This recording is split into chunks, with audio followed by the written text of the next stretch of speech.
I think by far that the biggest thing is to really increase your knowledge base in absolutely every aspect of the sport. That Triathlon Show 130.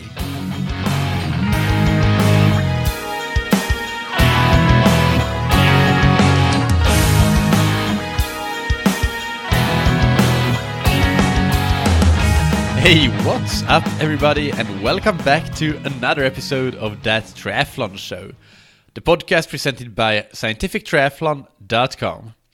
I'm your host, Michael. I am still suffering from a bit of allergies or a cold, I don't know quite what, but my voice is still not recovered, so apologies for that.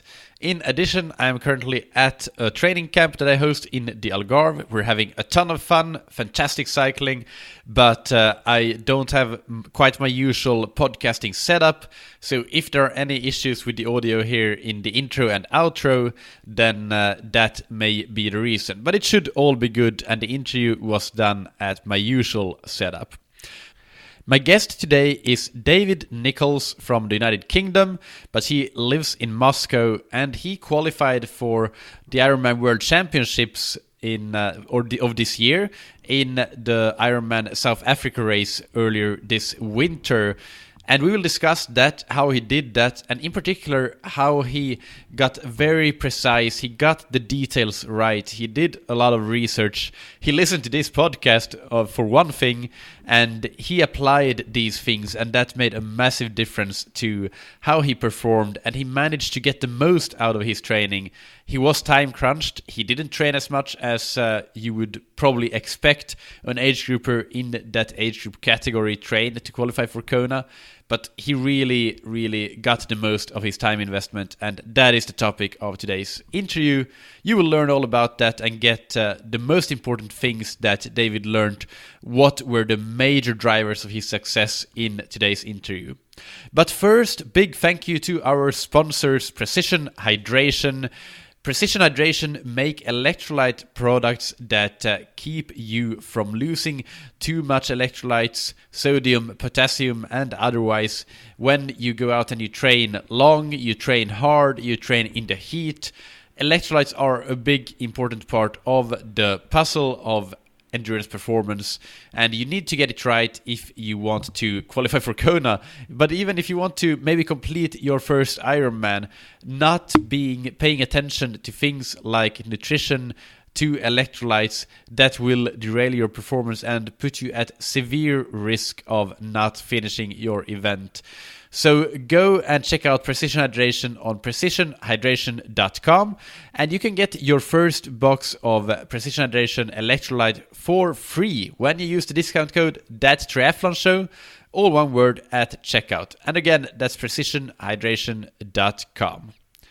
All right, now let's go right into the interview with David Nichols and this age group case study on qualifying for Kona. All right, so today's guest on That Triathlon Show is David Nichols. This is another age group case study. So David, very welcome to the show. It's great that we finally get to talk. Yeah, thanks for having me. So tell us a little bit about yourself and your triathlon background. Yeah, sure. So I'm a 30-year-old British guy actually living in Moscow, Russia for the last 4 years. I live with my wife and a 1-year-old child here. In terms of triathlon background, first triathlon was actually at university well over 10 years ago. I did Ironman Nice after basically getting a bit bored of rowing that I was doing for a few years before that. But that was pretty chilled, it was a sort of 11:50, very relaxed, very enjoyable race. But then unfortunately after that, I joined the sort of finance world and worked 60, 80-hour weeks for a few years. And only recently have I had a bit more free time and decided to come back to it. And then over the last few years, decided to have a crack at Kona. And so that's what you've done. You just qualified for Kona at Ironman South Africa. So when did you decide to give Kona a crack and try to qualify? Yeah, sure. So it was really over the last. I've had the feeling for the last couple of years that probably I would be able to give it a go, because I've done a few sort of local triathlons and things with not much consistent training, and managed to achieve like top 20 results or something. And the same with ultra marathons and other sort of racing I've done. So I've had the feeling that I probably would be able to get there. And so when I found out I was going to have my first child, I decided that was probably a pretty good incentive to actually get it done sooner rather than later. So yeah, I set myself in 2017. I had some intermediate targets, which was sub 4:30 half Ironman and a 3-hour marathon, and I did both of those basically. So I then decided I picked the race that I thought would suit me best and suit my timing, and went for it really hard from I guess December last year. And in those years before, when you were training not consistently but still doing some racing, how exactly did you train? Do you have any idea what your average weekly or monthly training volume would be? Yeah, it's really volatile. I think I was like any standard like middle of the pack / back of front of the pack age group, where you basically just train based on how much free time you have and what your social plans are. So maybe in the winter I'd be doing 8 to 10 hours a week at best, but then in the summer it would go down due to sort of holidays and traveling and things. So very, very patchy, and usually sort of 2 months leading up to a big race, say, but obviously they weren't that important for me, but yeah, I'd do a bit more, and then I'd completely do nothing for almost nothing for a couple of months. That sort of thing. Yeah, that sounds very, very typical. But in 2017, then you got the consistency. When exactly did you get consistent, and how did your training then change?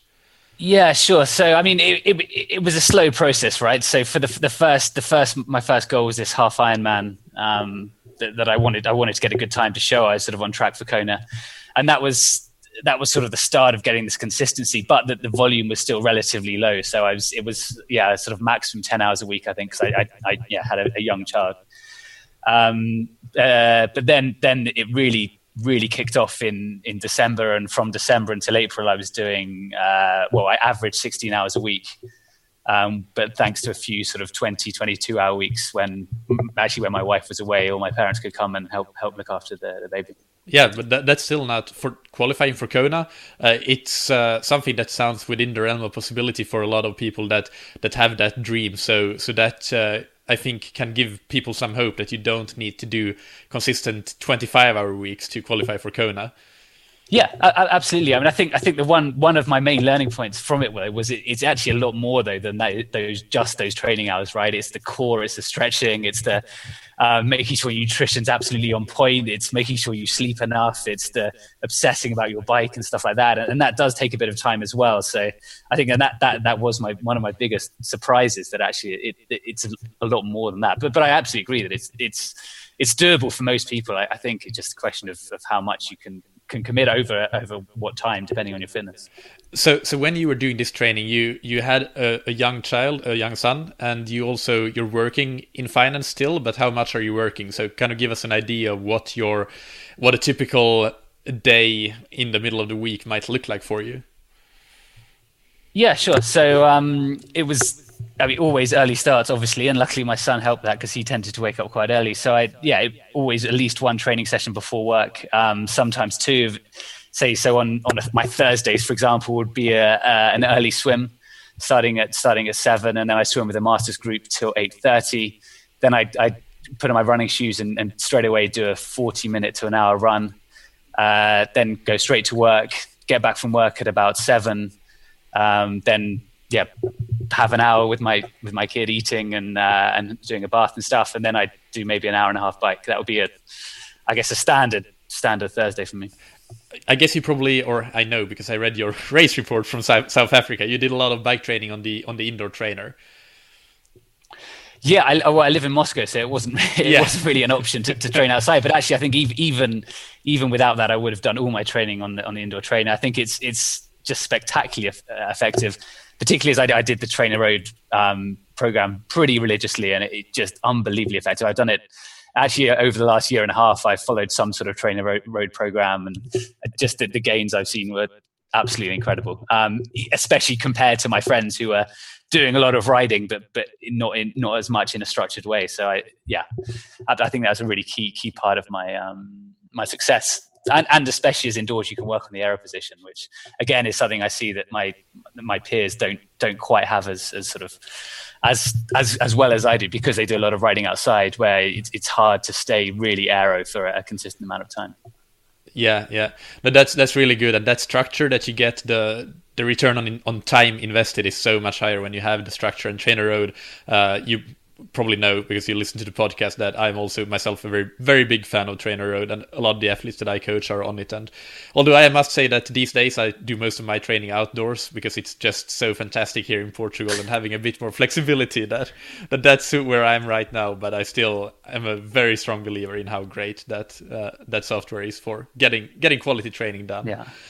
What about the structure of your training? If we talk about the swim and the run, starting with the swim, maybe you mentioned masters classes. Can you go a little bit into detail on that? Yeah, sure. So I think it's a good way to see how you approach the whole like Kona qualifying versus just doing triathlons, right? I've always been a decent swimmer. I think my PB before was 105 and 31 minutes and a half. So that's a decent swimmer. But I realized there were two things: that I needed to swim much more consistently and improve my technique. So I think probably the biggest gains came from getting the best swim coach I could possibly find, and having maybe one lesson with him every 2 weeks, where it was only 45 minutes, but he'd give me one thing that I need to focus on over the next 2 weeks of swimming, and then just really, really focusing on that. And that completely changed my stroke, I think. And then, apart from that, as I said, I did a master's group, which was just for me the only way to do 4K swim sessions with some real quality intensity, because obviously when you're racing other people, you can push yourself so much harder. Like I found consistently when I went to the pool on my own, my sessions would be shorter, less quality, or with longer breaks and things. So I couldn't emphasize the value of the master's program enough. No, I think you're absolutely spot on there. With you find an extra gear in you that you didn't know you have in the pool. It's so difficult, even though you think you may be pushing yourself to the max when you're on your own. It's not quite the max that you can achieve when you're with others. And 100%. Yeah. With a coach, can you give us a couple of? This is obviously very personal, individual for you, but just to give somebody an idea what you might get out of having a swim coach to give you individual tips. What were like the main couple or 2 or 3 changes that you made to your stroke after getting the tips from the coach?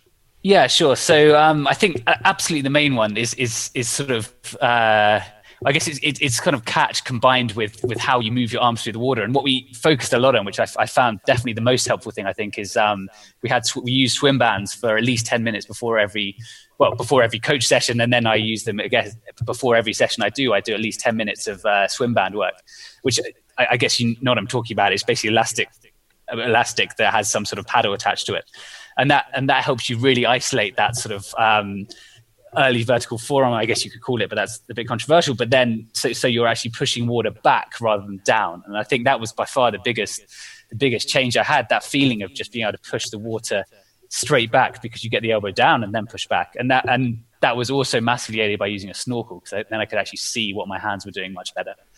And that was when I noticed myself going drastically faster in the water. Brilliant. How do you structure that band work before? Is it all about just figuring out the exact movement pattern, or do you also do it to get the muscular endurance to work with quite some resistance, or how does that work? Yeah, so before swim sessions, it would typically be to sort of really isolate that movement pattern. So I start to do, well, I guess I've built it up over time, but when I was starting, I was doing maybe 2 times 20 of each side of just moving the sort of the forearm down to that 90-degree position. And then when you've done that, you continue that to move your arm all the way back.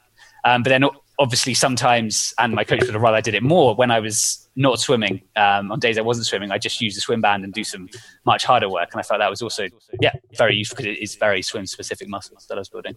Yeah, absolutely. I use them myself as well. I don't do it before swim workouts. We have another warm-up routine, but I'm also a big fan of them. And especially like for athletes that have a big travel coming up, for example, I usually tell them to, hey, get these Finis stretch cords for like €30 on Amazon, and then you can maintain quite a lot of what you would otherwise lose if you were just out of the pool for 2 weeks. Yeah, absolutely.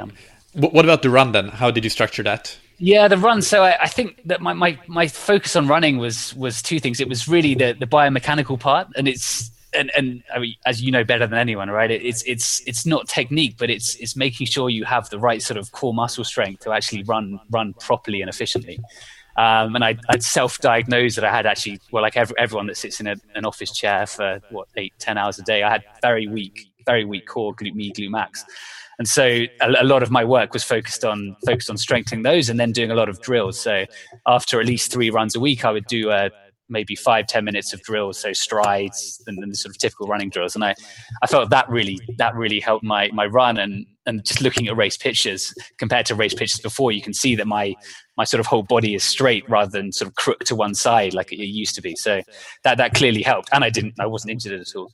And yeah, sorry. The other thing that I focused on was just really high frequency of running. I think it's, if any readers of Slow Twitch, it's called the Barry P program, which is very popular. The idea being that it's rather than doing a huge amount of intensity, that the idea is just to first run as often as you can to build up that sort of resilience in your legs, and only when you're feeling really like you've got that, then to add some intensity. But definitely the very large majority of my runs were at easy pace. And easy pace checked with running calculator. So, as an example, I do a 3-hour marathon. I was doing 5-minute kilometers.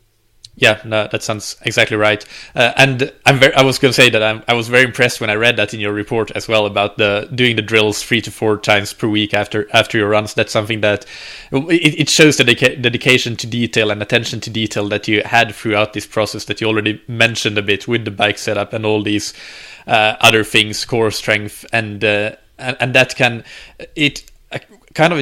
comes down to the fact that you need to establish what are your main limiters and what's the low-hanging fruit for you. Where can you get the most return on investment for your time spent? And if you could do 10 minutes to improve your running form and make sure that you could maintain that for the duration of an Ironman marathon, then that would be probably a much better return on investment rather than doing 10 minutes of additional normal running compared to at the style that you were used to running, and maybe not focusing as much on form and letting it slip as you got more tired. Is that what would you say that's a correct assessment of how you were thinking? Absolutely, 100%. Yeah, and I really felt it did actually benefit. So, yeah. Good. And so, what about the running volume? How much volume did you get up to? Yeah, I think it wasn't absolutely enormous volume.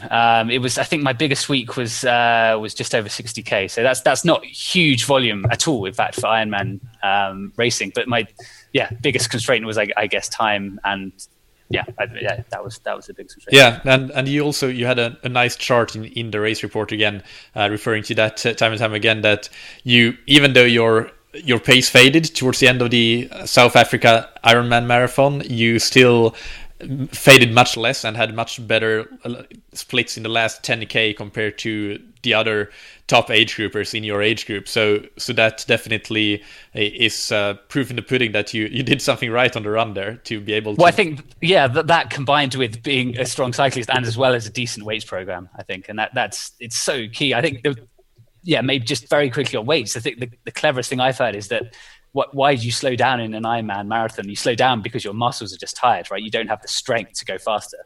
And so I really, really believe that weights is incredibly important. And I actually wish with hindsight, I would have done more. And actually with my Kona build, I'm already starting to do a really high quality weights program from now, because I think it's super important and something that people don't do enough. How much did you do, and what are you planning to do now? Or let's say, what's the structure of it? Is it what would a workout look like in the gym? Sure. So I followed the Joe Friel basically approach for my base phase, which was 2 times a week with very high weight, like you discussed, really. So high weight, low reps. 4 or 5 exercise, not varying that much between sessions actually. And just gradually pushing up the weight a bit. But however, what I regret is that when I started entering my build phase, I basically stopped weight training just due to lack of time. And listening to your podcast and also thinking about it, I definitely will keep that up throughout the build phase next time. Yeah, that's something that I'm in kind of that phase myself now, and I try to maintain at least every 10 days do one weight session. It doesn't have to be as big as they were when I was building strength, but to maintain at least every 10 days, ideally every 7 days, do something and maybe reduce to 2 sets instead of 3, and you might not need to go to quite the same. You can do 80% of 1 rep max instead of 85, but getting close, and then you won't be as sore, but you will maintain the strength that you build. So that's an important observation that you did there, and regarding that your muscles are what gives up on you and not your heart and lungs. Yeah, I absolutely agree 100%. And I know that you also, for the nutrition side of things, you followed the Jesse Kropelnicki protocols a lot. And one thing that he talks about is how hiking is fantastic for Ironman training, because just being on your feet for a long time, and that is fantastic for the Ironman marathon in the end. Yeah, probably. So let's talk a little bit about your nutrition, because that's one of the things that you mentioned as key. So what did it look like before, and what did you change when you got serious about qualifying? Yeah, sure. So I think I'm again quite typical of a sort of middle of the pack guy, whereas I felt that I ate quite healthily before, because in the fact that I didn't have much junk food. I haven't drunk at all for 4 or 5 years. So but actually looking back on it, it was a lot of white carbs. There's a lot of pasta and relatively little fruit or veg, right? And I think, again, like most people, I just couldn't really conceptualize how you could eat enough while not just eating pasta, basically, or rice. So the real game changer for me was firstly listening to your Jesse Kropelnicki podcast and reading his book, which sort of goes into how important it is. But then secondly, and this is the really thing I'd really emphasize to everyone, is go on YouTube and Google like a swimmer's diet, or a day in the life of the Olympic swimmer, and you'll see there that it's you can see what Olympic athletes eat, and it is really high quality food. It's so much fruit and veg, it's eggs, it's lentils and stuff like that, and actually they do get by with burning thousands of calories a day with relatively little pasta and things, and so that's basically then what I followed since December, pretty religiously actually, and I really believe it helped, because I was amazed how much training I could do and how much training stress I could take without really feeling too bad, actually. Apart from maybe, my really big weeks, I was just, on the turbo in amazement, looking at the numbers I could push out after, say, like the Tuesday of a VO2 max session after a really hard weekend. And I really believe it's due to this. It can only be really due to this nutrition change, because I've always slept quite well. So it's a super important thing. Yeah, that's fantastic to hear how big a change that made, or how big an impact it clearly did for you. What about your race nutrition, and how did you approach that, and how did you approach it in training? Yeah, sure. So that was the other big takeaway from this Kropelnicki podcast that again changed my life. And actually nutrition, looking back at racing I've done, has been by far the biggest limiter for me in basically all races, in fact. I think maybe I'm not blessed with good genes, or just haven't really thought through it. So I got my Excel spreadsheet out, right? I used to use the ratios the Jesse Kropelnicki book and endurance cookbook is just super, super specific on how many carbs per hour you should take and how many grams of salt and things. And so I got my Excel sheet, worked out how many I should have. And then in training, I for all my long rides, I did that, or even above that, to train my body to take in the right amount of to make sure I could take in the right amount of carbs. And actually it clearly worked, because I was having 100 grams of carbs on the bike, which is quite a lot, right? It's more than you potentially would hear recommended. And the reason due to that is because I trained every single long ride I did. I was making sure I had exactly my race nutrition. And sorry, how many workouts, or like what workouts did you practice your race nutrition in? Did you do, because Jesse said when I interviewed him, which was the one thing that I think is a bit weird, he said in every single workout. So I understood that to mean even just the easy 1 hour workouts, and that's the one thing that potentially personally I would not necessarily agree with. But did you do that, or did you choose the longer and harder workouts, or how did you approach it? Yeah, so I think Broadly, yes. Every single workout. I think the ones I wouldn't do it for would be the early morning runs where I was specifically doing it in a fasted state, particularly in the base phase, because I really think there's a lot of benefit from that in itself. But for the bike, I'd always have a liter of sports drink, for example, during even an hour bike, and partly because I was doing it inside, so I was sweating a lot. But also I really wanted to make sure that I was sort of training my gut. Going forward, maybe I wouldn't need to be quite so aggressive in terms of eating all those gels and drink a week, because obviously it's not very good for your teeth or your body. But I think I'm glad that I did it, to the extent that it's the first race I've ever done where I felt that, every gram of fitness I had was fully expressed, because my nutrition was so on point. Yeah, and on the other hand, even if it's a shorter, slightly easier workout, or not necessarily a super long and taxing one, potentially that's what helped you have such a great nutrition in the rest of your life, that you weren't under fueled and entering athletic starvation, as it's sometimes called, because you didn't fuel in your workouts. You were already ready after the workout with some energy in your body. You never really ran out of all your glycogen. So that maybe could have helped with keeping the overall quality of your nutrition really high. I'm just speculating here, yeah. but that. No, I actually 100% think that's the case. In fact, I found that, whenever I didn't fuel properly during a workout, you all throughout the day you're really hungry, and you're desperate to have those simple sugars, right? So I know I definitely think that is the case. Yeah. Was there anything in the race itself that you had as a race strategy or race tactic, or something you did that was successful, that you think that helped you qualify?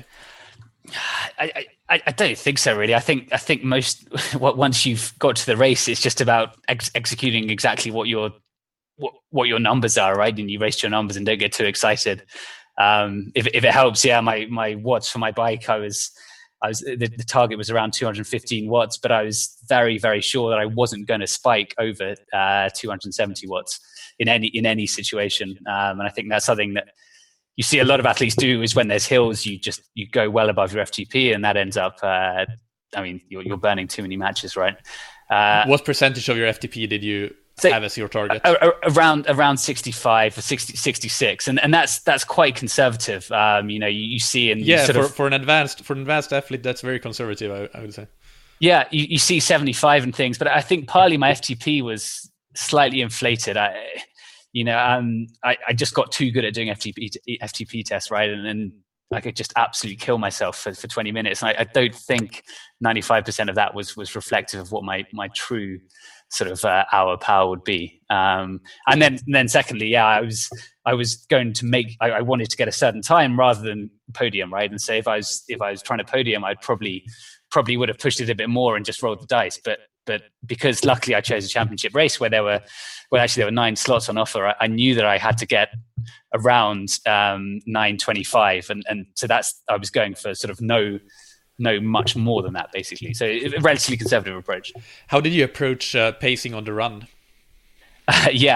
Absolutely major thing is just not go out too hard, right? Just screaming at myself for the first 10K is don't run too hard, because it feels so easy, and especially as you're not even running your marathon pace, right? You're running your Ironman marathon pace. So just looking at the watch as much as I could, and just always holding myself back. As you mentioned earlier, I think that really worked, because in the last 10K, I was put a lot of time into my competitors and everyone around me. So I think that seemed to have paid off. So you ended up finishing with, if you can give us the splits and the overall time and your position in your age group that made you qualify.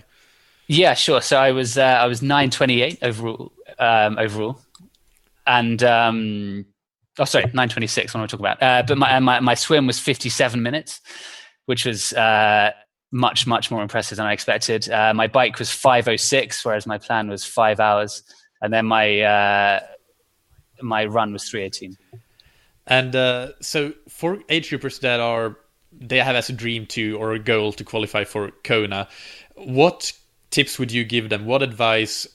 What made the biggest differences for you that you also think could benefit other listeners if they want to go the same route?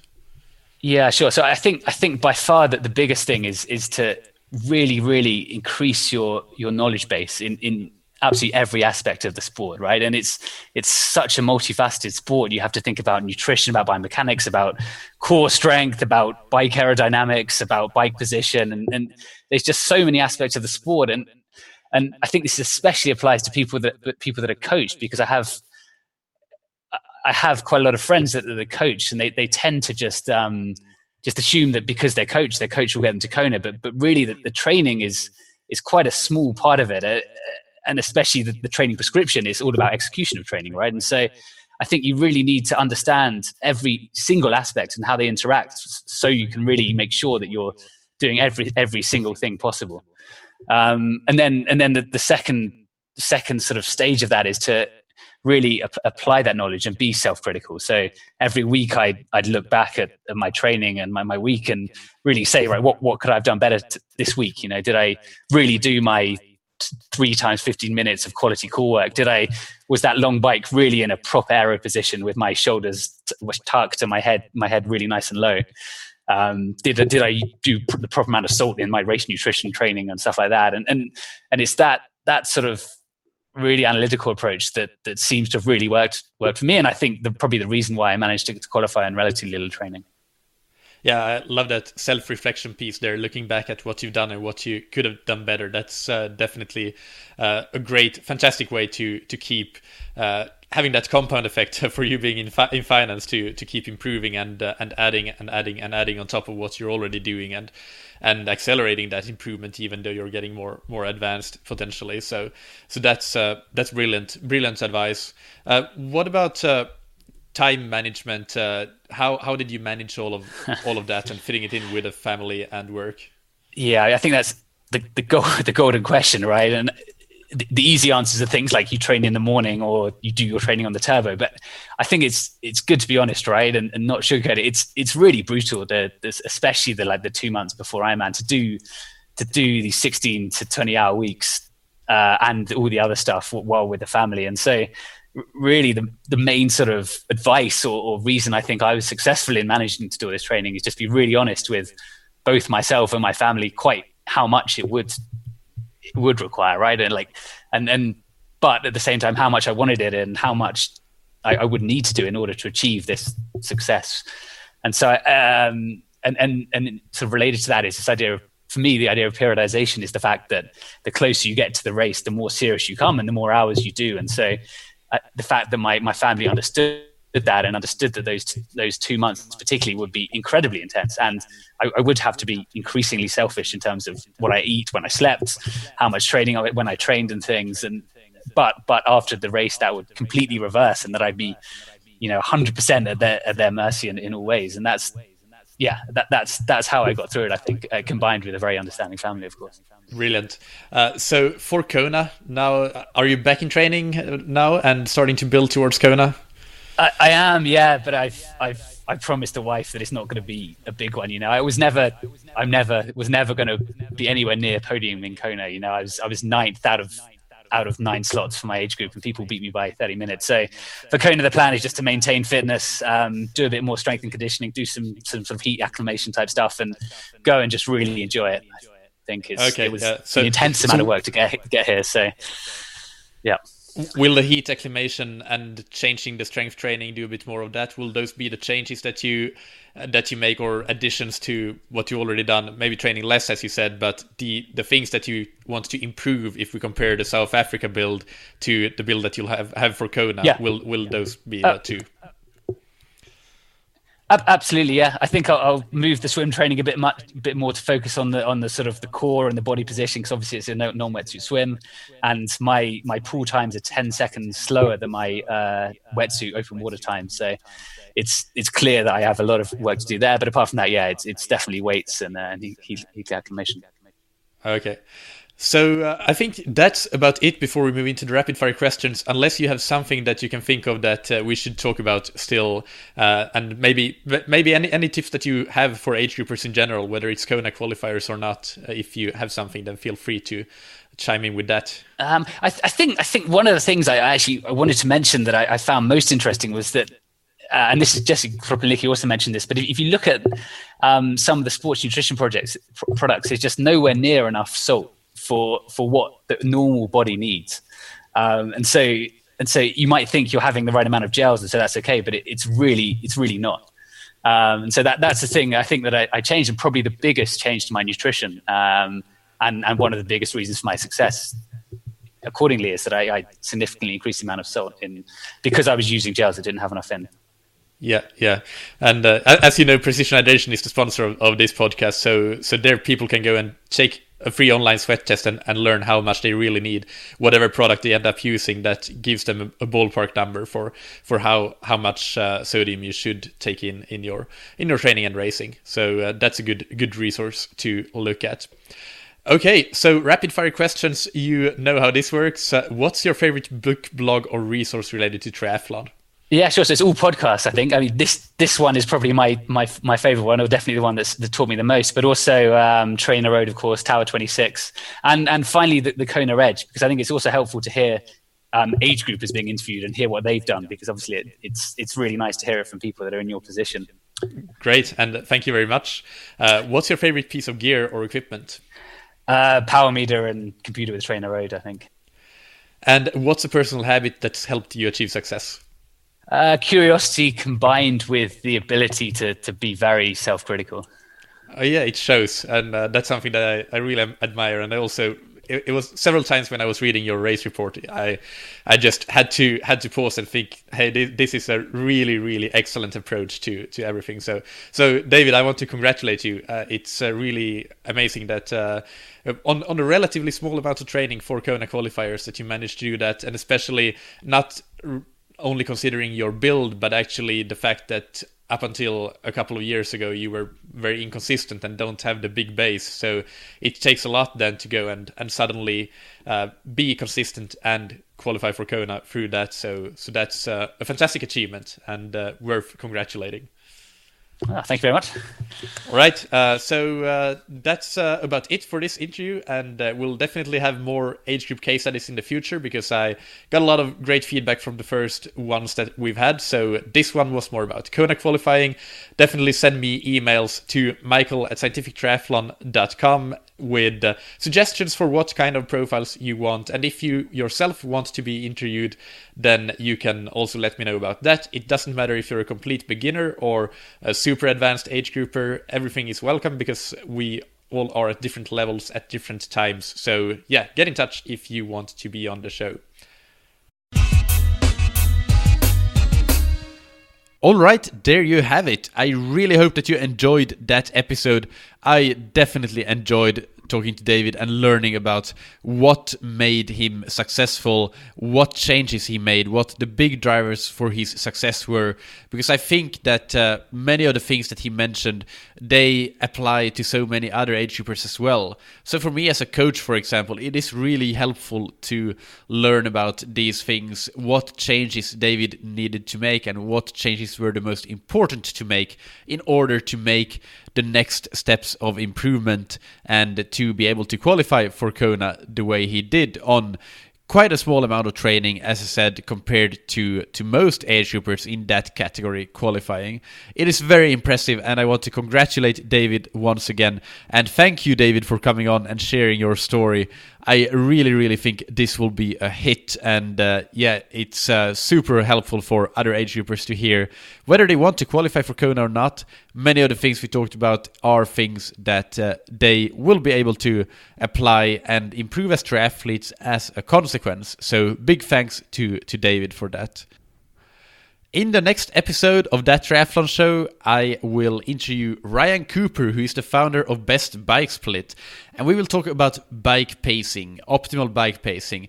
How do you pace your hills, for example, in a race? How much should you increase your power, if at all? How variable can your power profile be, or your effort in general if you don't use power meters? How should you handle winds? How should you think about all sorts of things that relate to pacing and getting the most out of your bike split at the same time allowing you to perform a successful run after that. So we'll get into some specific numbers and stuff, and it is all really, really good and useful information, especially now that race season is here, so this will be a useful one. Definitely listen to that. And since I'm here in the Algarve on my training camp, I haven't really promoted my last few episodes because I've been busy coaching and training myself.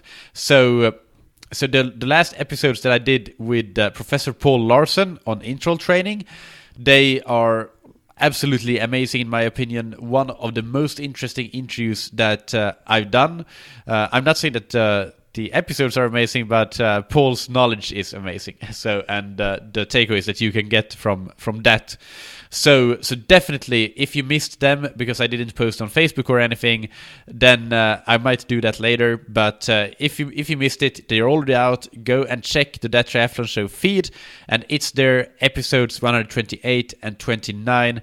Go and check those out. And if you're new to the show, go and check through all of the archives. There's so many great episodes that you may not have listened to.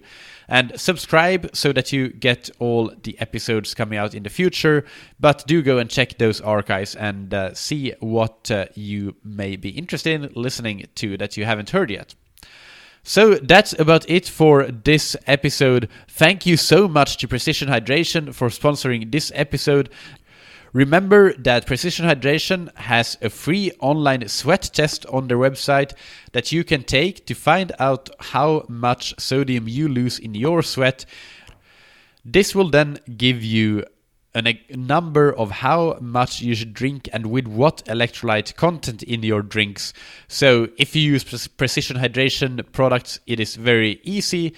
You can just apply their products as specified, and that will be it. You're all set and good to go. But the point with this online sweat test is that in a few quick minutes for free, you can find out how you individually sweat and what your sweat sodium content is like. And when most sports drinks and gels, they assume a certain sodium content and sweat loss and do a one-size-fits-all strategy for adding sodium to their products, this doesn't really work because the individual variance is so big. So if you want to be detailed about things like David was and do things right and get the most out of your time invested in training when you come and show up at race day, then you need to find out your sweat rate, and you can do that on precisionhydration.com using the free online sweat test, which I also linked to in the episode description. Of course, if you buy any of their products, use the discount code ThatTriathlonShow, all one word, all caps, at checkout, and you'll get your first box for free. Thank you, as always, for listening. Keep training smart and keep loving triathlon.